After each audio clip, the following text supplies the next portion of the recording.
तो चलिए एक बार फिर से जहाँ से हमने छोड़ा था कि 1858 की बात हम कर रहे थे, पॉलिटी की हम लोग बात कर रहे थे, तो वहीं से हम लोग फिर से क्लास को कंटिन्यू कर लेते हैं। तो हमने बताया था कि किस तरह से अभी तक हमने देखा था कि ये क्या था कि एक तरह से कंपनी का शासन समाप्त हुआ और फिर जो है 1857 का विद्रोह हुआ और फिर जो है ताज का प्रत्यक्ष रूप से शासन हो गया। अब इसके बाद जब ताज का शासन हुआ तो 18 पहला जो अधिनियम आया उसके समय में वो कहलाया भारत शासन अधिनियम 1858। ठीक है, क्या कहलाया? भारत शासन अधिनियम 1858 के नाम से उसको जाना गया, भारत शासन अधिनियम 1858। अब इसमें देखो कि जो भारत शासन अधिनियम 1858 का है उसमें सबसे पहली बात क्या की गई, भारत शासन अधिनियम चल तो रहा है, हाँ, भारत शासन अधिनियम जो 1858 था उसमें सबसे पहली बात जो कही गई कि एक तो कैनिंग ने घोषणा की, जब ये अधिनियम आया तो कैनिंग ने फिर इसके बाद घोषणा की, बकायदा एक घोषणा पत्र महारानी विक्टोरिया का आया और इलाहाबाद में कैनिंग ने जो है, क्योंकि उस टाइम जो गवर्नर थे वो कैनिंग थे। अच्छा, एक चीज़ मुझे लग रहा है कि मुझसे मिस हुआ पिछली क्लास में, जब हम पढ़ रहे थे कि जो है बंगाल का गवर्नर जनरल कह दिया गया, इसके बाद भारत का गवर्नर जनरल कह दिया गया, तो आप लोगों के लिए एक काम है कि आप लोग इन दोनों चीज़ों को जरूर सर्च करिए कि पहले गवर्नर, जैसे मैं बता दूं कि भारत के जो गवर्नर जनरल थे, जैसे अच्छा मैं दोनों ही बता ही देता हूँ, ठीक है, आप लोग खोजेंगे, पता नहीं कहीं खोजेंगे। जब 1833 का चार्टर आया तब उसको क्या किया कहा गया, भारत का गवर्नर जनरल कहा गया था, है ना, याद है आपको? और इस टाइम जो गवर्नर कौन थे, ये आपको यही खोजना है कि उस टाइम आपके गवर्नर कौन थे। और दूसरा देखोगे कि एक जब उसको बंगाल के जो गवर्नर जनरल को कहा गया, मतलब बंगाल के गवर्नर जनरल कहा गया, तब कौन थे? तब तो मैं बता ही दिया था, शायद वारेन हेस्टिंग्स बता दिया था उस वक्त। यहाँ पे देखोगे कि इसको 1833 में जब आया तब कौन थे, और फिर 1858 में जब आए तो ये कैनिंग तो उस टाइम थे, अंतिम जब 1857 का विद्रोह हुआ तो फिर 1858 में पहले वायसराय भी वो बने, तो वही थे, अंतिम गवर्नर जनरल भी थे भारत के और पहले वायसराय भी थे, वो कैनिंग थे। ये वाला बहुत सिंपल सा नाम है, मुझे यकीन आप लोग खोज लेंगे, और नहीं खोज पाएंगे तो मैं बता ही दूंगा फिर। अब देखिए, भारत शासन अधिनियम में सबसे पहला काम क्या किया गया कि भाई जो आपका शासन था, मतलब सीधे कहो कि कम, ये पेन खराब है, कंपनी शासन समाप्त हो गया, अब क्या हो गया, ताज का शासन हो गया। इस अधिनियम में पहली बात यही थी कि कंपनी का शासन समाप्त और ताज का शासन। अब जितने भी ये थे ना, बोर्ड ऑफ डायरेक्टर्स थे, बोर्ड ऑफ कंट्रोल थे, तो इनकी ज़रूरत क्या है, इसको भी समाप्ति होना था, ये समाप्त हो गया। इसकी जगह पर लेकिन कुछ तो चाहिए था ना, एक तरह से जो ब्रिटेन में इसका प्रतिनिधित्व कर सके, तो उसकी जगह पर जो कैबिनेट होती थी, सरकार की जो कैबिनेट होती थी, उसी कैबिनेट में से जो है एक मंत्री जो होता था उसको चुना जाता था, और उसको क्या पद दिया गया, एक नया पद बनाया गया, नया पद बनाया गया, और इन दोनों की जगह उसने जो है, ब्रिटेन में उसका कार्यालय था, उसने जगह ली, उसको कहा गया भारत सचिव कहा गया। ठीक है, तो भारत सचिव कहा गया, और उसकी सहायता के लिए एक 15 सदस्यीय समिति भी दी गई, 15 सदस्यीय कमेटी इसकी हुआ करती थी जो इसकी सहयोग करती थी, सलाहकार समिति थी। तो इसमें इतना ही सबसे इंपॉर्टेंट बात थी 1858 के इस भारत शासन अधिनियम में। अब देखोगे 1858 के बाद क्या हुआ। अब जब 1857 का विद्रोह हुआ तो उसके बाद सरकार को पहले तो ऐसा लगने ही लगा था कि अब जो है भारतीयों को बहुत ज़्यादा देर तक मूर्ख नहीं बनाया जा सकता, और बगैर उनके सहयोग से तो हम शासन अब कर ही नहीं पाएंगे। तो इसीलिए उन्होंने असली वाली जो फूट डालो राज करो वाली नीति है ना, वो यहीं से शुरू हुई। तो फिर उन्होंने जो है यहाँ से वो क्या किया कि भारतीयों को साथ लेकर चलने की बात उन्होंने कही, और इसी के क्रम में कई सारे जो है भारत शासन अधिनियम आए। तो भारत शासन नहीं, भारत परिषद अधिनियम आए, और भारत परिषद अधिनियमों में देखोगे तो कौन कौन से आए, एक तो आया 1861 का आया, एक 1892 का आया, एक 1909 का आया। ठीक है, तीन ये भारत परिषद अधिनियम आए, 1861 में आया, फिर 1892 में, फिर 1909 में। तो सबसे पहले जो आया कौन आया, 1861 का जो परिषद अधिनियम था। अगर 1861 के परिषद अधिनियम की बात करें तो इसमें क्या था कि जो कार्यकारिणी थी उसकी कार्यकारिणी का विस्तार किया गया।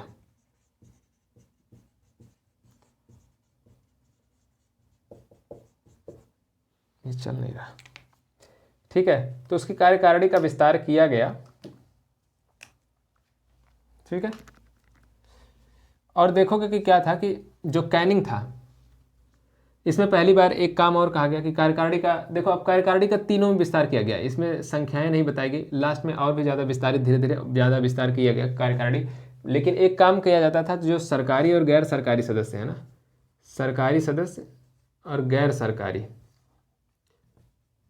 इनका अनुपात एक बनाए रखना होता था। मतलब कि सरकारी सदस्य ज़्यादा रहेंगे, अभी तक यही होता था कि सरकारी सदस्य ज़्यादा रहेंगे, गैर सरकारी सदस्य ठीक है कुछ हो सकते हैं। अब इसमें क्या था कि जो कानून बनाने की प्रक्रिया में कहा गया कि कानून बनाने की प्रक्रिया में भारतीयोों को शामिल करने की बात कही गई। कहा गया कि हम भारतीयों को भी शामिल करेंगे कानून बनाने की प्रक्रिया में। और इसी क्रम में देखोगे तो 1862 में कौन था, कैनिंग, ठीक है। तो जो 1858 का अधिनियम था उसी में कह दिया गया था कि गवर्नर जनरल का पद समाप्त है, अब कौन रहेगा, वायसराय रहेगा। ये सारी बातें तो मतलब बहुत बेसिक सी बात है, आपको ये पता सब होंगी, इसीलिए मैंने इसको छोड़ दिया, टाइम बहुत लैप्स करने की जरूरत नहीं है। 1862 में कौन था, कैनिंग ही था। तो कैनिंग ने क्या किया कि 3 लोगों को इसमें शामिल किया था उसने अपनी कार्यकारिणी में। कौन कौन थे, एक थे बनारस के राजा थे, दूसरे कौन थे, पटियाला के महाराजा थे, और जो तीसरे व्यक्ति थे वो नाम है, इसको तो याद ही रखना है, सर दिनकर राव थे, ठीक है। ये 3 थे। अब एक काम इसमें जो सबसे इंपॉर्टेंट और हुआ है वो क्या हुआ, अभी जो देखोगे आपने क्या हुआ था 33 में, 1833 का जब आप चार्टर पढ़े होंगे तो बंबई और मद्रास की विधायी शक्तियों को छीन लिया गया था। यहाँ पे विधायी शक्तियाँ जो है वापस, किसको, बंबई और मद्रास को विधायी शक्ति वापस की गई। यहाँ से क्या देखने पर लग रहा है कि भाई ठीक है, अब एक केंद्रीकृत शासन प्रणाली तो है, लेकिन यहाँ पर एक राज्य है या प्रांत है, यहाँ पे भी एक प्रांत है, इन सबके पास भी अपने अपने कानून बनाने की क्षमता है। तो देखो कि शासन सत्ता का क्या हो रहा है, विकेंद्रीकरण हुआ। शासन का क्या हो रहा है यहाँ पे, विकेंद्रीकरण की बात आपको देखने को मिल जाएगी। ये विकेंद्रीकरण की प्रक्रिया होती है, ठीक है। तो ये सारा हुआ। इसके अलावा देखोगे तो एक चीज़ आता है, कभी कभी प्रश्न पूछता है, इसी 1861 के अधिनियम से बेसिकली वो कैनिंग से जुड़ा हुआ बात है, तो इसको भी देख लीजिए, कैनिंग को नोट करके लिख लीजिए, इसको नोट करके आप लिख सकते हैं कि कैनिंग जो था उसने एक सिस्टम दिया था, उसको कहते हैं पोर्टफोलियो सिस्टम। क्या कहते हैं उसको, पोर्टफोलियो सिस्टम। कैनिंग का पोर्टफोलियो सिस्टम का मतलब क्या होता है, जैसे आज के समय में क्या होता है, एक मंत्रिमंडल होती है और इसमें बहुत सारे मंत्री पद होते हैं, ठीक है। जैसे कि किसी को वन जलवायु मंत्रालय दे दिया गया, किसी को कपड़ा मंत्रालय दे दिया गया, किसी को शिक्षा मंत्रालय दे दिया गया, किसी को स्वास्थ्य मंत्रालय, मतलब बेसिकली सारे विषयों का बंटवारा किया गया। तो यही पोर्टफोलियो सिस्टम में था कि जो कार्यकारिणी के अलग अलग लोग हैं, सदस्य हैं, उन सभी को एक कामों का बंटवारा कर दिया जाए, जिससे काम करने में आसानी हो जाएगी और जवाबदेही जो होगी एक ही व्यक्ति पर नहीं होगी, फिर सभी पर ट्रांसफर होगी जवाबदेही और कार्य में पारदर्शिता आएगी। तो ये बात थी, इसी को पोर्टफोलियो सिस्टम कहते हैं, कैनिंग ने दिया था। और कैनिंग का जो पोर्टफोलियो सिस्टम है देखोगे तो आप 1859 में इसको सरकार ने मान लिया था, फिर इसको लागू किया गया था। तो 1859 में कैनिंग की इस पोर्टफोलियो सिस्टम को लागू किया गया था, ठीक है। अब आगे आ जाइए, 1861 का जो ये अधिनियम था, इसके बाद जो आया इंपॉर्टेंट है, इसके बाद वाला 1892 का। अच्छा, एक चीज़ इसमें मैं भूल गया, उसके लिए देख लीजिए उसको, कि इसी अधिनियम 1861 के साथ ये क्वेश्चन भी आता है, बार बार आता है कि वायसराय को अध्यादेश जारी, ठीक है, अध्यादेश जारी करने की शक्ति जो दी गई वो इसी अधिनियम में दी गई। 1861 के अधिनियम में ही अध्यादेश जारी करने की शक्ति दी गई वायसराय को, ठीक है। अब आ जाते हैं 1892 में, इसमें ज़्यादा इंपॉर्टेंट अब नहीं कुछ छूटा है। 1892 का जो परिषद अधिनियम है उसमें देखिए, सबसे पहले 92 की अगर हम बात करें, अब 92 की, 92 में क्या हुआ कि 1892 के परिषद अधिनियम, सबसे पहली बात यह है कि केंद्रीय और प्रांतीय विधान परिषद की आकारों में और वृद्धि की गई, लेकिन अभी भी क्या था कि अनुपात जो है वो बरकरार है। अभी देखो पहले वाले में क्या किया गया, वृद्धि तो की गई लेकिन वो नाम मात्र की थी, कि 3 लोगों को उसमें जोड़ करके ये बताया गया कि हाँ ठीक है कर सकते हैं, लेकिन ये एक संकेत था वहाँ से। और यहाँ पर देखोगे पहली बार वृद्धि की गई, लेकिन अभी भी सरकारी सदस्यों के बहुमत को ज़्यादा मतलब बरकरार रखा गया, लेकिन गैर सरकारी सदस्यों की भी इसमें नियुक्ति की गई। दूसरी खास बात ये थी, तो ये पहली तो ये कह सकते हैं कि कार्यकारिणी का विस्तार, एक ऐसे लिख सकते हैं कार्यकारिणी का विस्तार किया गया, पहला काम ये किया गया। दूसरा काम अगर आप देखेंगे तो इसमें कार्यकारिणी का विस्तार किया गया, तो जो गैर सरकारी सदस्य इसमें हुए, जितने भी सदस्यों को इसमें शामिल किया था वो सरकारी सदस्य नहीं होते थे, वो गैर सरकारी सदस्य होते थे। गैर सरकारी जो सदस्य हैं,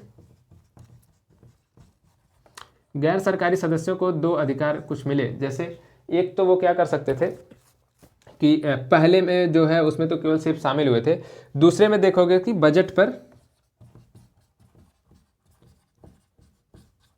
बहस करने की मतलब शक्ति दी गई थी, बजट पर बहस करने। और दूसरी जो इसमें बात थी, मतलब ये दूसरी जो बात थी, प्रश्नों का उत्तर देने। ठीक है, ये दो काम उनको था कि बजट पर वो बहस कर सकते थे, प्रश्नों का उत्तर दे, लेकिन वोट वगैरह डालने की भी उनके पास क्षमता या शक्ति नहीं दी गई थी। ये इसमें सबसे इंपॉर्टेंट काम है, सबसे महत्वपूर्ण है ये इस चीज़ का हिस्सा कि गैर सरकारी सदस्यों को बजट पर बहस करने और जो है प्रश्नों का उत्तर देने की शक्ति कब दी गई थी, तो 1892 के भारत परिषद अधिनियम जो है 1892 में ये किया गया था। ठीक है, इन दोनों के साथ ही यही इसमें इंपॉर्टेंट है। बाकी और भी चीज़ें देखें, अगर जैसे देखोगे कि जो अभी तक क्या था, केंद्र हुआ करते थे और प्रांत भी हुआ करते थे। ठीक है, अब क्योंकि केंद्रों को भी प्रांतों को भी दोनों को भी देखोगे, आपने पिछले वाले में देखा 1861 में क्या हुआ कि प्रांतों को भी जो है कानून बनाने का अधिकार फिर से मिल गया और केंद्र को मिल ही गया। तो दोनों के पास अपनी अपनी विधायिका थी, तो केंद्रीय विधायिका में जो नामांकन है वो कौन करेगा, जो मतलब मनोनीत करता था सदस्यों को, वो कौन करता था, ये जो सर दिनकर राव वगैरह, महाराजा के पटियाला, ये सब जो आए थे, या फिर जो भी कार्यकारिणी का विस्तार किया जा रहा है, ये सब कोई चुन करके नहीं आ रहे हैं, ये सब कहाँ से आ रहे हैं, मनोनीत होकर के आ रहे थे। तो वायसराय जिसको चाहता था वही आता था, या फिर प्रांत का गवर्नर। तो ये प्रांतों में जब चुनाव होता था तो वो गवर्नर चुनता था, और इसी तरह से केंद्र में होता था तो वो कौन चुनेगा, वो जाहिर सी बात है अपना वायसराय चुन लेता था, उसके पास वो शक्ति होती थी। तो ये खास बात थी, ये 1892 के अधिनियम में ये खास बात थी। अब 1892 के बाद आप देखोगे तो अगला आया 1909, जो सबसे महत्वपूर्ण अधिनियम है 1909। ठीक है, 1909 की खासियत क्या है ये हम देखते हैं। पहली बात तो ये 1909 के अधिनियम को ही हम क्या बोलते हैं, मार्ले मिंटो सुधार कहते हैं।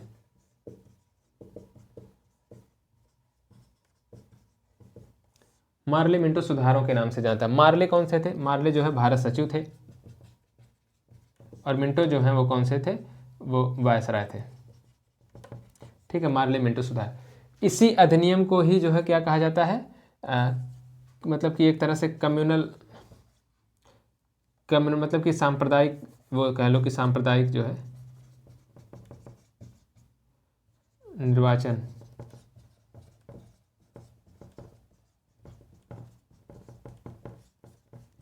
सांप्रदायिक निर्वाचन शुरू करने वाला एक्ट भी इसको कहा जाता है। ठीक है, सांप्रदायिक निर्वाचन शुरू करने वाला एक्ट या अधिनियम भी कहा जाता है। तो सांप्रदायिक निर्वाचन की शुरुआत यहीं से हुई थी पहली बार। अब देखोगे तो सबसे खास बात यह है कि मार्ले मिंटो में इसमें थे। अब इसमें भी जो है जो काम हर बार हो रहा है, कार्यकारिणी का विस्तार, कार्यकारिणी जो वायसराय की कार्यकारिणी है उसमें विस्तार किया गया, लेकिन यहाँ पे संख्या बताई गई थी कि 16 से बढ़ा करके 60 कर दिया गया। मतलब इससे पहले कितनी हुआ करती थी, 16 हुआ करती, अब इसको बढ़ा करके 60 कर दिया गया। लेकिन अभी प्रांतों की अगर बात करें तो हर जगह प्रांतों की संख्या समान नहीं थी, लेकिन केंद्र में 16 से बढ़ा करके 60 किया गया। लेकिन प्रांतों में देखोगे तो हर जगह अपनी अलग अलग संख्याएं थी। ठीक है, लेकिन केंद्र में 16 से बढ़ा करके 60 कर दी गई। और केंद्र में कहा गया कि सरकारी सदस्य अभी भी ज़्यादा होने चाहिए, सरकारी सदस्य मतलब ये ज़्यादा होंगे गैर सरकारी से, लेकिन प्रांतों में छूट दे दी गई कि प्रांतों में अगर ठीक है अगर गैर सरकारी सदस्य भी ज़्यादा हो जाते तो भी कोई फर्क नहीं है, कोई बात नहीं है, उसमें अनुपात मेंटेन करने की ज़रूरत नहीं है। ये एक खास बात इसमें ये थी।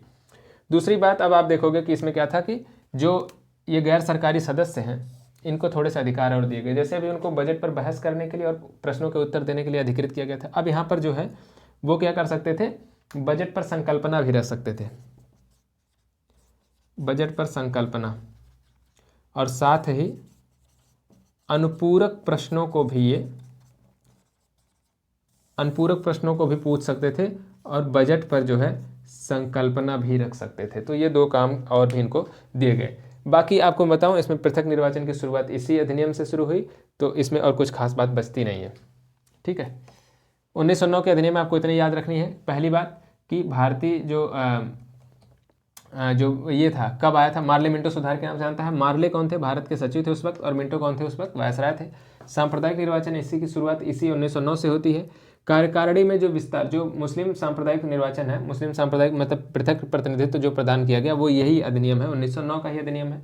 दूसरी बात है कार्यकारिणी का विस्तार किया गया था पहली बार। ये क्वेश्चन हूबहू पूछा हुआ क्वेश्चन है कि कब जो है किस अधिनियम के तहत जो है वायसराय की कार्यकारिणी का जो है विस्तार करके 16 से 60 कर दिया गया था। ये एकदम हूबहू क्वेश्चन पूछा गया है और वो भी यूपीएससी में क्वेश्चन पूछा गया है ये। तो ये उसमें मतलब एक विकल्प में था, एक क्वेश्चन के एक विकल्प में था। और एक खास बात है कि इस पर सदस्यों को थोड़े अधिकार और दिए गए। गैर सरकारी जो सदस्य थे बजट पर संकल्पना भी रख सकते थे वो, और अनुपूरक प्रश्नों को भी पूछने का अधिकार उनको दिया गया। तो ये 1909 का अधिनियम हुआ। इसके बाद आप देखोगे तो परिषद अधिनियम जब समाप्त हुए तो उसके बाद क्या हुआ, एक नया अधिनियम आया और वो अधिनियम कहलाया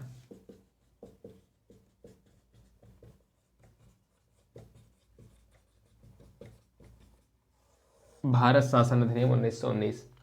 भारत शासन अधिनियम 1919 की खासियत बहुत सारी है। अगर मैं इसको सबसे पहले कुछ इंपॉर्टेंट अगर इसमें बात बताऊं कि पहला इसका तो एक उद्देश्य था कि लोगों को, जैसे भारतीयों को हम धीरे धीरे उन पर राज्य से अंग्रेज आए थे तो उन्होंने क्या कहा था कि हम आपको सभ्य बनाने के लिए हैं। तो इनका कहने का इस अधिनियम का उद्देश्य कहा जाता है ये था कि धीरे धीरे जो है क्रमिक रूप से उत्तरदायी सरकार की विकास करना था और फिर शासन सत्ता को सौंपने की बात कभी सोची जाती। मतलब एक तरह से उत्तरदायी सरकार की स्थापना करने पर बल देना था, उसके लिए लोगों को तैयार करने की बात थी। एक तो ये थी। ये देखोगे कि लागू कब हुआ, आया तो ये 1919 में, लागू हुआ 1921 में। 1921 बहुत फेमस शब्द है, सन है जब ये असहयोग आंदोलनों का भी दौर है, ठीक है। तो 1921 में ये लागू हुआ। और इसके बाद देखोगे जो इसमें क्या था, पहली बात इसमें यह थी कि केंद्रीय विषय थे इसमें कुछ और प्रांतीय विषय, तो दो भागों में बांट दिया गया। जितने भी विषय थे सबको दो भागों में बांटा गया, कुछ को केंद्रीय भागों में रख दिया गया, कुछ को प्रांतीय विषय के रूप में रखा गया। जैसे यहीं से शुरुआत होगी, अभी आगे चल करके वो जो हम पढ़ते हैं कि प्रांतीय सूची, संघ सूची, मतलब कि प्रांतीय सूची, समवर्ती सूची जो पढ़ते हैं वो यहाँ पे केंद्रीय और प्रांतीय दो में सिर्फ बांटा गया था, शुरुआत थी, है ना। धीरे धीरे सीख रहे थे, प्रयोग चल रहा था। ये केंद्रीय वाले में क्या किया गया कि जो भी इसमें सब्जेक्ट थे उसको उसके किसके पास थी, ये वायसराय यानी कि केंद्र सरकार के पास हुआ करती थी, जो वायसराय इसका प्रमुख सर्वेसर्वा होता था। और दूसरी जो प्रांतीय वाली थी वो गवर्नरों के अधीन हुआ करती थी। प्रांतीय को फर्दरली आप देखोगे ना तो प्रांतीय वाली जो थी उसको भी आगे चल करके दो भागों में बांट दिया गया, प्रांतीय वाली को, केंद्रीय वाली को नहीं। क्योंकि केंद्रीय वाली जो है वो ठीक है, केंद्रीय वाली अपनी जगह पर है, वो उसको उस पर अधिकार जो है केंद्र का था, उस पर सारा अधिकार किसका था, वायसराय का। यहाँ पर देखोगे जो प्रांतीय वाली है उसको फर्दरली जो गवर्नर के पास था, और एक जो है कुछ विषय मतलब कुछ गवर्नर के पास है ये, और कुछ जो है किसके पास है, कार्यकारिणी। कहने का मतलब क्या है तो गवर्नर ही वहाँ पे सर्वेसर्वा, लेकिन कुछ ऐसे सब्जेक्ट थे, जैसे कुछ तो गवर्नर के पास थे लेकिन कुछ ऐसे सब्जेक्ट थे जिसमें कार्यकारिणी की ही हामी भरनी होती थी, जब वो कहती थी तभी वो लागू होते थे। तो कुछ जो है कार्यकारिणी के पास अधिकार थे और कुछ जो है उस गवर्नर के पास भी अधिकार हुआ करते थे। इसके बाद आप देखोगे कि पहली बार, है ना, पहली बार द्विसदनीय व्यवस्था यहीं से आई। पहली बार जो है द्विसदनीय जो व्यवस्था है वो इसी अधिनियम के तहत आई, और यही वो पहली बार 1919 का अधिनियम है जिसमें क्या था, प्रत्यक्ष निर्वाचन, द्विसदनीय व्यवस्था, ये ऐसे याद रख लीजिए आप बस, प्रत्यक्ष निर्वाचन, द्विसदनीय व्यवस्था, ये दोनों काम भी एक साथ ही हुए। साथ ही देखोगे कि जो अभी मुस्लिम पृथक निर्वाचन की बात चल रही थी 1909 में, अब क्या हुआ कि ईसाइयों को भी, सिखों को भी, और जो है आंग्ल भारतीयों को भी कहा गया कि उनको भी जो है पृथक प्रतिनिधित्व दिया जाएगा, ठीक है, को भी पृथक प्रतिनिधित्व की बात दी गई। दूसरी बात देखोगे जो ये प्रत्यक्ष निर्वाचन देखने में तो बहुत मतलब लगता है कि बहुत ये लोग आगे निकल गए, ऐसा नहीं था, ये बहुत ही सीमित लोगों को दिया गया था। तो ये जो सीमित था, सीमित में देखोगे कि कब, जिसने कर वर भरा हो, ठीक है, जिसने प्रॉपर कर दिया हो, जो धनी टाइप का व्यक्ति हो, है ना, संपत्ति हो जिसके पास, संपत्ति वाला, और साथ ही पढ़ा लिखा होना चाहिए, शिक्षित लोगों को, शिक्षित जो वर्ग है, तो बेसिकली जो शहर का जो मध्य वर्ग था ना उसमें से, इसमें से कुछ लोगों को उसमें मिला, सारे नहीं। वो ऐसा नहीं था कि गांव गांव में जाकर कहते थे अपना वोटर कार्ड बनवा लो, वोट देना, ऐसा नहीं था। तो प्रत्यक्ष निर्वाचन का यहाँ मतलब इतना था कि कुछ लोगों को दे दिया गया था जो प्रत्यक्ष निर्वाचन कर सकते थे, और यही लोग जो है वोट डालने का अधिकार इन्हीं के पास था। इसके बाद आप देखोगे तो जो खास बात, एक चीज़ और इसी में लिख लो कि वो था लोक सेवा आयोग। लोक सेवा आयोग की बात की गई और इसके बाद देखोगे 1926 में इसी अधिनियम के तहत लोक सेवा आयोग की स्थापना भी हुई। और लंदन में जो एक देखोगे उच्चायुक्त का एक कार्यालय बना दिया गया।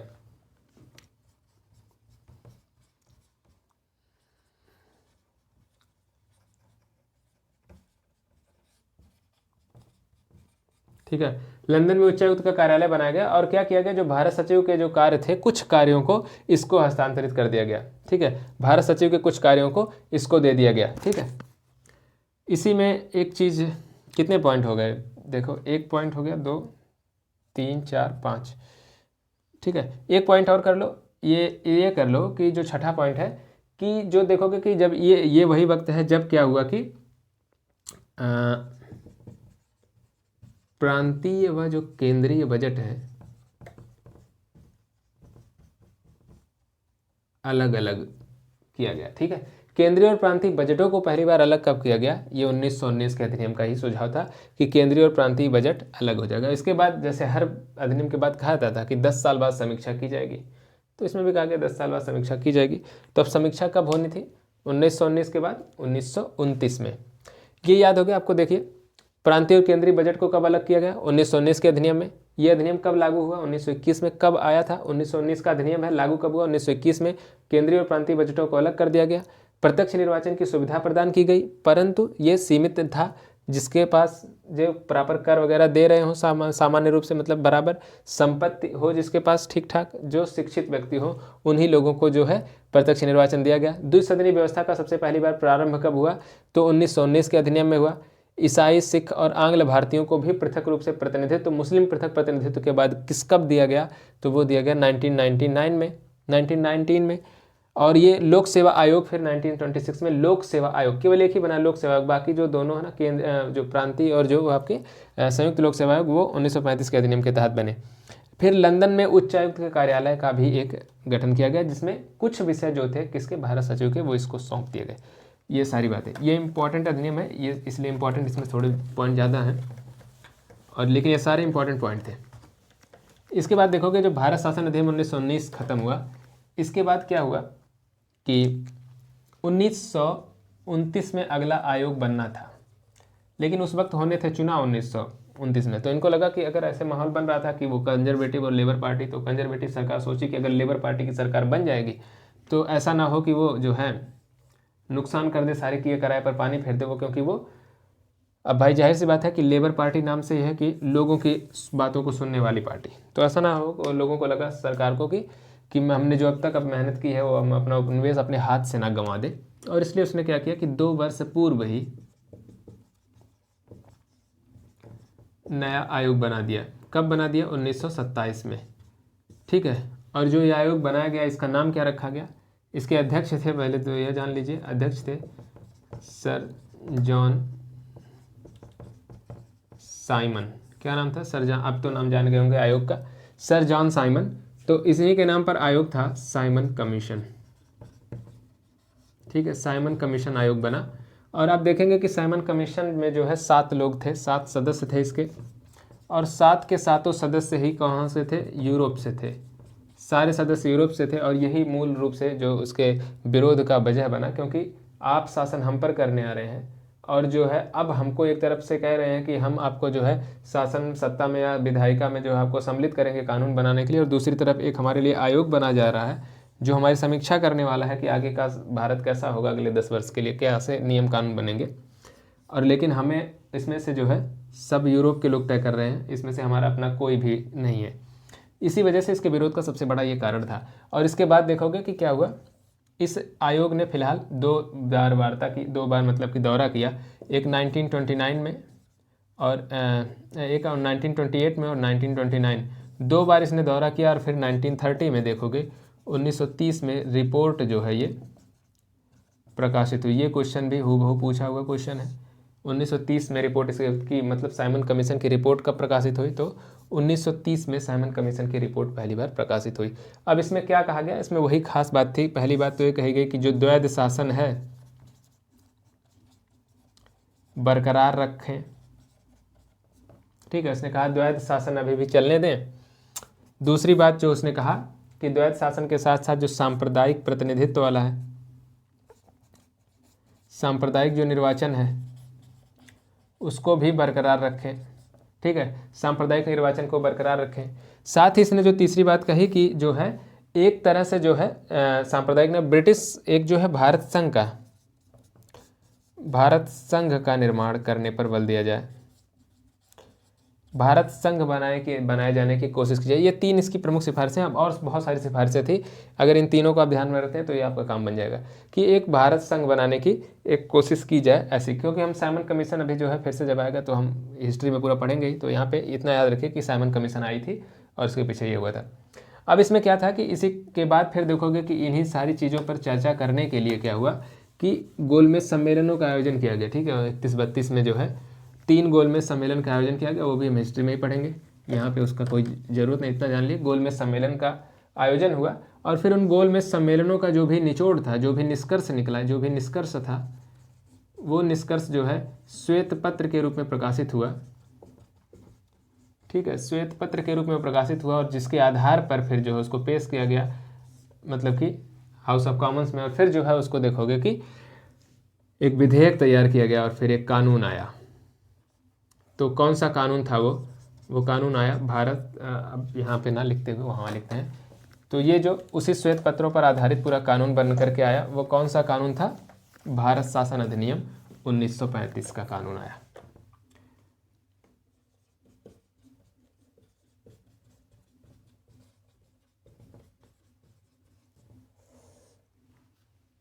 ठीक है, तो भारत शासन अधिनियम 1935 का जो ये कानून आया,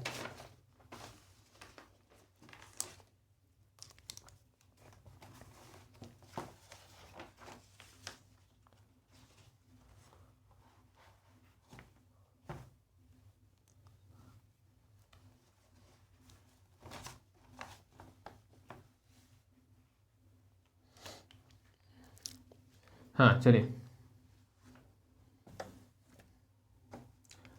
तो कौन सा कानून आया? भारत शासन अधिनियम 1935 का कानून आया। अब जब ये कानून 1935 में, उससे पहले जस्ट थोड़ी सी अगर पहले जाएं, 1932 में अगस्त का टाइम था, अगस्त 1932 में जो ब्रिटिश के पीएम थे, ब्रिटिश पीएम वो कौन थे? MC नहीं, रैमजे मैकडोनल्ड। ठीक है, रैमजे मैकडोनल्ड, उन्होंने एक घोषणा की, और जिनकी घोषणा को क्या कहा जाता है? कम्युनल अवार्ड कहा जाता है, कम्युनल अवार्ड, या आप हिंदी में इसको देखते होंगे ना, इसको पढ़ते होंगे कि सांप्रदायिक पंचाट। ठीक है, सांप्रदायिक पंचाट है, इसको और अगर किसी नाम से जाने तो इसको और को सांप्रदायिक अवार्ड भी कह दीजिए, सांप्रदायिक पंचाट के नाम से भी कहीं कहीं लिखा है।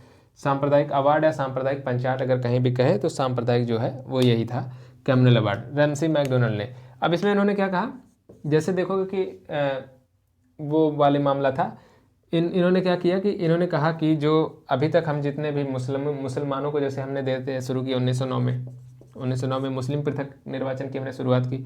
1919 में हमने जो है क्या कर दिया था, इन्होंने क्या किया, 1919 में देखोगे तो ईसाइयों को, ठीक है, आंग्ल भारतीयों को, है ना, इन सबको भी जो है, सिखों को भी जो है अलग से जो है प्रतिनिधित्व देने की बात कही गई। इन्होंने कहा कि ये सब तो ठीक है, अब हम नेक्स्ट लेवल में जा रहे हैं। इन्होंने कहा कि जो दलित लोग हैं, दलित वर्ग जो है, उसको भी जो है पृथक निर्वाचन दिया जाएगा। जैसे ही ये बात आई, भारत में जितने भी दलित नेता थे उनमें खलबली मची, एक तरह से उनमें खुशी की लहर थी ये उन नेताओं में। अब उसमें से अम्बेडकर भी एक थे, तो अम्बेडकर जी भी जो है चाहते थे कि हाँ, ये उनको भी लगा कि ये कदम सही है। इसके बाद क्या हुआ, गांधी जी उस वक्त कहाँ थे? गांधी जी पुणे में थे। पुणे में कहाँ? यरवदा जेल थी, वहाँ पर वो कैद थे। इन्हें भी पता चला कि ऐसा कुछ हुआ है, तो इन्होंने कहा कि अब हम यही दिन देखना था, आमरण अनशन पर बैठेंगे। आमरण अनशन इन्होंने शुरू किया। बाद में सारे लोग पहुँचे और अम्बेडकर भी पहुँचे, तो फिर गांधी जी और अम्बेडकर जी में जो है समझौता हुआ, और वो समझौता जो हुआ वो ये हुआ कि जो केंद्रीय जो सभा मतलब होगी केंद्रीय विधायिका और जो प्रांतीय विधायिका है, दोनों में जो है कुछ सीटें आरक्षित कर दी जाएंगी। वो दलित वर्ग के लोगों के लिए सीटों का आरक्षण होगा, पृथक प्रतिनिधित्व नहीं होगा। जैसे अगर पृथक प्रतिनिधित्व हम बता ही देते हैं क्या होता है। पृथक प्रतिनिधित्व में क्या होता है, जैसे अभी कह दिया गया कि ये आपका एक ब्लॉक है, जो भी जितने लोग इसमें रहते हैं, इस ब्लॉक का नाम ए है। अब यहाँ से जो भी व्यक्ति खड़ा होगा, मान लीजिए अगर ये मुस्लिम्स का ब्लॉक है, अब यहाँ पे हिंदू भी हैं और मुस्लिम भी हैं, ठीक है, दोनों लोग हैं। लेकिन यहाँ पे अगर मुस्लिम पृथक निर्वाचन अगर यहाँ पे लागू होता है, तो यहाँ पे जो मुस्लिम व्यक्ति होगा, यहाँ पे जो कैंडिडेट होगा, कैंडिडेट भी मुस्लिम होगा, और इसको वोट भी कौन करेंगे, केवल मुसलमान ही वोट करेंगे। तो इन हिंदुओं का उसमें क्या होता था, उनका कोई औचित्य नहीं रह गया, ठीक है, उनका कोई मतलब नहीं है। ऐसा मतलब ये मैं किसी धर्म की बात नहीं कर रहा हूँ, किसी भी, अगर यहाँ पे मान लो ये ईसाई धर्म है और कैंडिडेट यहाँ पे ईसाई बनेगा पृथक निर्वाचन में, और उसको वोट भी सिर्फ ईसाई ही देगा, ये बात गलत थी अपने आप में। कैंडिडेट आपको मुस्लिम बनाए कोई बात नहीं है, लेकिन वोट देने का अधिकार सबके पास होना चाहिए था। ये थी आरक्षित सीट की व्यवस्था। ये होती है जब अधिकार वोट देने का सबको होता है, लेकिन वो सीट रिजर्व होती है कि हाँ यहाँ से इसी समुदाय से व्यक्ति आएगा। वो अपने आप में सही व्यवस्था है, कम से कम इससे सही है। तो ये कम्युनल अवार्ड है। बाद में समझौता हुआ 1932 में समझौता हो गया, ये 1932 में आया भी था। तो इसको याद रखिएगा कि पूना पैक्ट के नाम से उसको जाना गया। क्या नाम से जाना गया, पूना पैक्ट, ठीक है। गांधी जी और अम्बेडकर जी में जो समझौता हुआ, जो इन चीज़ों को लेकर के किस तरह से सीटों का आरक्षण किया गया, उनको कहा गया पूना पैक्ट के नाम से जाना जाता है। 1932 में वो हुआ। अब हम लौट आते हैं भारत शासन अधिनियम पर। भारत शासन अधिनियम देखोगे तो अपने आप में एक तरह से पूरा संविधान था। 321 धारा थी इसमें कुल, और इसमें 21 भाग थे, ठीक है। 321 धारा, मैंने कहा भाग, 10 शेड्यूल थी, मतलब कि 10 अनुसूचियाँ थी। 321 धाराएं थी और इसमें 10 अनुसूचियाँ थी। अब इसमें देखोगे आज भी हमारा जो संविधान है उसमें बहुत सारी चीज़ें जो है यहाँ से ली गई हैं, बहुत सारी, मतलब जितने भी आज तक सामान्य नियम विनियम जो चल रहे हैं वो सब तो यही से है, जो दैनिक प्रशासन में चलता है, सब यहीं से लिया गया। तो अब इसमें देखोगे कि क्या हुआ कि जितने भी विषय थे अभी तक, जैसे आपने अभी देखा था ना, केंद्रीय और राज्य प्रांतीय विषय में बांटा गया, अब यहाँ पे विषयों को 3 भागों में बांटने की बात कही गई, ठीक है। उससे पहले आप जान लीजिए, इस अधिनियम में, जो भारत शासन अधिनियम में, सबसे पहली बात यह कही गई थी कि एक अखिल भारतीय संघ का निर्माण किया जाएगा। अखिल भारतीय संघ बनेगा, जिसमें कौन कौन शामिल होंगे। अखिल भारतीय संघ में सभी जो हैं ब्रिटिश प्रांत होंगे और देसी रियासतें, और इन ब्रिटिश प्रांतों में देखोगे तो उच्चायुक्तों के जो प्रांत हैं वो भी सब मतलब पूरा वो भी शामिल होगा, और देसी रियासतों को। ये देसी रियासतें बड़ी चालाक थी। गोलमेज सम्मेलन में इन लोगों ने कह दिया कि हाँ हम जो है एक अखिल भारतीय संघ में जो है सहयोग करेंगे, और ये चौंका दिया था पूरा सबको कि आखिर ये क्या हो गया। और फिर जब ये बात आई सच में करने की, तो इन लोगों ने जो है ये इन्होंने कहा कि नहीं, मेरे से नहीं हो पाएगा, तो ये पीछे हट गए, है ना। तो अखिल भारतीय एक संघ बनाने की बात की गई, जिसमें जब अखिल भारतीय संघ बनता तो क्या होता कि सब्जेक्ट 3 भागों में बढ़ते। एक तो आपका देखोगे कि संघ सूची बनती, एक बनती राज्य सूची बनती, एक बनती समवर्ती सूची, ठीक है। अब इसमें देखोगे जो संघ सूची थी, इसमें 59 सब्जेक्ट रखे गए थे टोटल, और इसमें जो देखोगे तो 54 सब्जेक्ट रखे गए थे, और इसमें देखोगे तो 36 सब्जेक्ट रखे गए थे वर्तमान में, ठीक है। 59, 54 और 36 सब्जेक्ट रखे गए थे। अब संघ वाले को देखिए, अब जो ये समवर्ती सूची है, ठीक है, और ठीक है, ये सब्जेक्ट हो गई। इसके बाद जो कुछ अवशिष्ट शक्तियाँ आज भी होती हैं, आर्टिकल कौन सा है हमको बताएंगे आप लोग। अवशिष्ट शक्तियाँ किस आर्टिकल के तहत आती हैं। आर्टिकल मैं इतना बता देता हूँ, 240 के बाद अब कुछ है, एक अंक आपको बताना कौन सा है वो। ये 40 नहीं है, मैंने कहा कि यहाँ पे भरना है। 240 कितना है। तो जो अवशिष्ट शक्तियाँ हैं वो किसके पास होंगी, इसमें कहा गया, इस अधिनियम में इसमें कहा गया कि वो वायसराय के पास होंगी। आज भी अवशिष्ट शक्तियाँ किसके पास होती हैं, केंद्र के पास होती हैं ना, तो वायसराय के पास होंगे अवशिष्ट शक्तियाँ। ये एक तो पहला नियम था। अब क्या था कि जब देसी रियासतें पलट गई, तो ये वाला जो नियम था वो कभी लागू अपने आप में प्रभाव में आया नहीं, पहला वाला कि एक अखिल भारतीय संघ बनेगा, वो कभी बन नहीं पाया संघ, ठीक है, क्योंकि देसी रियासतों उससे जो है मुकर गई, उन्होंने साथ नहीं दिया। अब जो खास बात दूसरी थी, दूसरी बात यह थी कि प्रांतों में जो है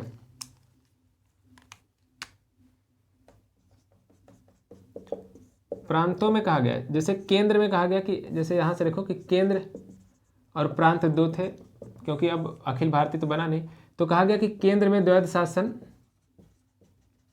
रहेगा लेकिन प्रांतों में छूट दे दी गई। कहा गया कि प्रांतों में उत्तरदायी सरकार की स्थापना की जाए, उत्तरदायी सरकार की स्थापना।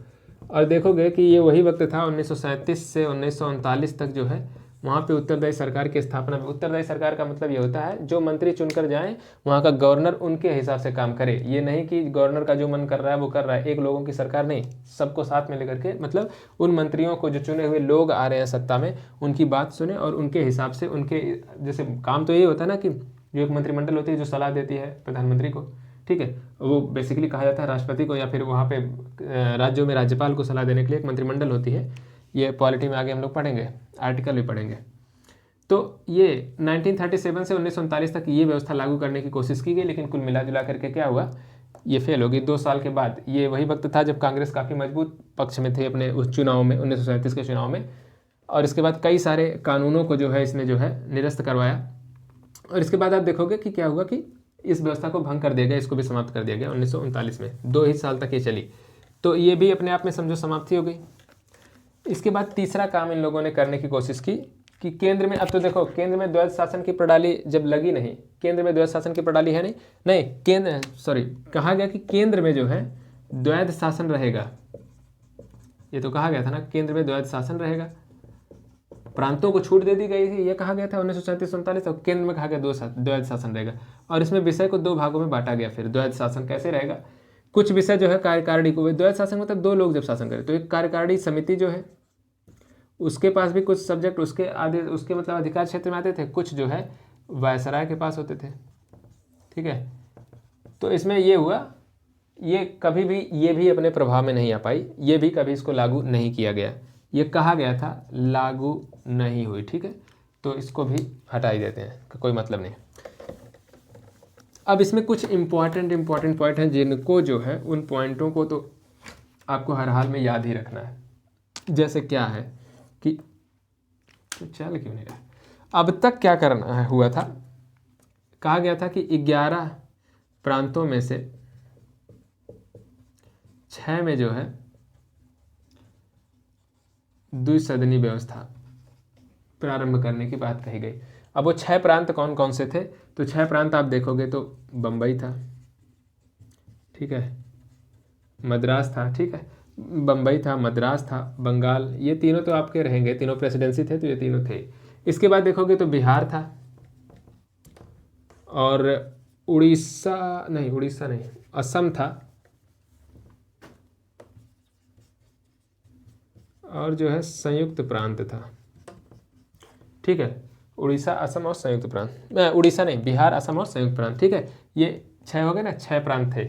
इन 6 प्रांतों में द्विसदनी व्यवस्था की शुरुआत करने की बात कही गई थी। दूसरी बात देखोगे तो इसमें फिर से एक बार वही बात उठाई गई कि दलितों को भी जो है फिर से जो है पृथक निर्वाचन की व्यवस्था में शामिल किया जाए, वो बात फिर से उठाई गई। और इसमें सबसे खास बात ये थी इस अधिनियम में कि दलितों के साथ साथ इसमें कहा गया था मजदूरों को, महिलाओं को भी जो है पृथक निर्वाचन की श्रेणी में लाया जाएगा, ये इसमें फिर से कहा गया। लेकिन फिलहाल वो एक तय हो गया था, अनुमान जो लगाया गया ना था, जो एरबदा में हुआ सब पूना पैक्ट के रूप में, तो इस तरह जो दलितों वाला यह मुद्दा ज़्यादा कुछ टूल नहीं पकड़ पाया। अब देखोगे जो मताधिकार था, मताधिकार वृद्धि की गई, 10% तक मताधिकार बढ़ाया गया, ठीक है, बहुत कुछ नहीं था, 10% मताधिकार बढ़ा करके किया गया। ये 1935 का अधिनियम ही था जब भारतीय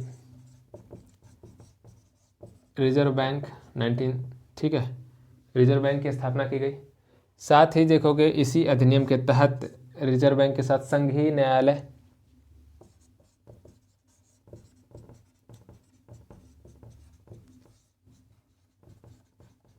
ठीक है, संघीय न्यायालय की स्थापना। अब एक चीज देखोगे थी, संघीय न्यायालय की स्थापना, ये जो संघीय न्यायालय बना था आपका 1937 में बना था, ठीक है, 1937 में बना था संघीय न्यायालय। इसी में एक काम और जो आखिरी मतलब एक इम्पॉर्टेंट मुझे लग रहा है, वो मैंने आपको वैसे पहले बता दिया था कि जब मैंने बताया था कि लोक सेवा आयोग का गठन 1926 में किया गया, तो जो संयुक्त लोक सेवा आयोग है और जो प्रांतीय लोक सेवा आयोग जो है वो कब बनी, वो इसी अधिनियम के बाद उसको भी बनाया गया। तो ये सारे जो है इंपॉर्टेंट पॉइंट थे 1935 के एक्ट के, जिसमें सबसे पहले मताधिकार वाला देख लीजिए आप, भारतीय रिजर्व बैंक, संघीय न्यायालय, ये दो बहुत ही इंपॉर्टेंट है। और एक ये संयुक्त और प्रांतीय लोक सेवा आयोग का जो गठन किया गया वो कब किया गया, संघीय न्यायालय भी आप याद रखिए, ठीक है। संयुक्त प्रांतीय, हाँ ठीक है, और वो ठीक है, ठीक है फिर, हाँ। अब इसके बाद आगे बढ़ते हैं, और अब हमारे पास सिर्फ एक बचा है तो उसको भी समाप्त कर लेते हैं, और उसको कुछ पढ़ना नहीं है, यहीं तक था मूल रूप से आपका, क्योंकि उसको हम पढ़ेंगे डिटेल में हिस्ट्री में, जब हिस्ट्री समाप्त होगी जिस दिन, उस दिन हम उसको पढ़ेंगे कि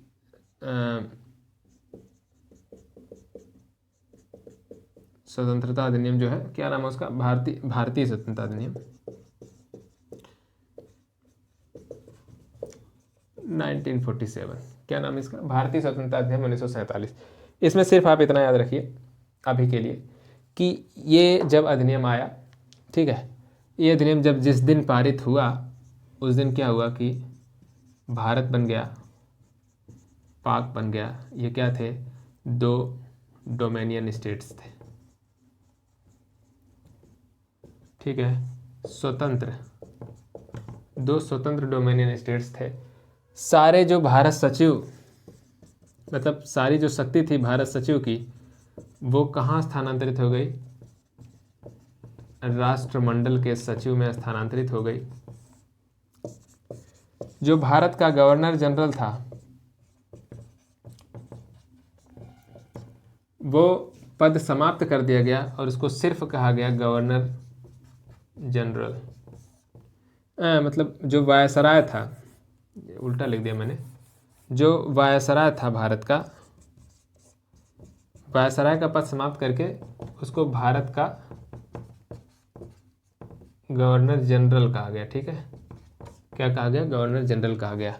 अंतिम गवर्नर जनरल कौन थे, वही थे जिसको आप सोच रहे हैं, माउंटबेटन। और पहले भारतीय गवर्नर कौन थे, ये सब पता होना चाहिए कम से कम, श्री राजगोपालाचारी थे। तो ये सारी बातें थी। इसके बाद भारत आज़ाद हो गया। अब हम इसमें जो है ना, इसमें बहुत सारे काम हुए थे, जब सर्किल वगैरह को लेकर के बहुत सारी बातें हुई थी, सीमा निर्धारण की, उन सारी बातों को हम बात करेंगे किसमें, हिस्ट्री में, जब हम भारत को आज़ाद जिस दिन कराएंगे उसी दिन, आखिरी वीडियो में। तो ठीक है, इसको देखिए और 2-3 बार, मतलब 1-2 बार रिवाइज करिए, बहुत सिंपल सी है, इसीलिए मैंने बहुत इंपॉर्टेंट पॉइंट सिर्फ रखा है, ज़्यादा इसमें भीड़ करने की कोशिश नहीं की। एक साफ़ सुथरी जगह लिखने की कोशिश करिए, एक खुद का नोट्स बनाइए और चीज़ों को एक सिरे से समाप्त करते जाइए, मज़ा आएगा, यकीन मानिए पढ़ने में। तो ठीक है, मिलते हैं कल, और तब तक के लिए आप लोग देखते रहिए और शेयर वगैरह करते रहिए अपने हिसाब से।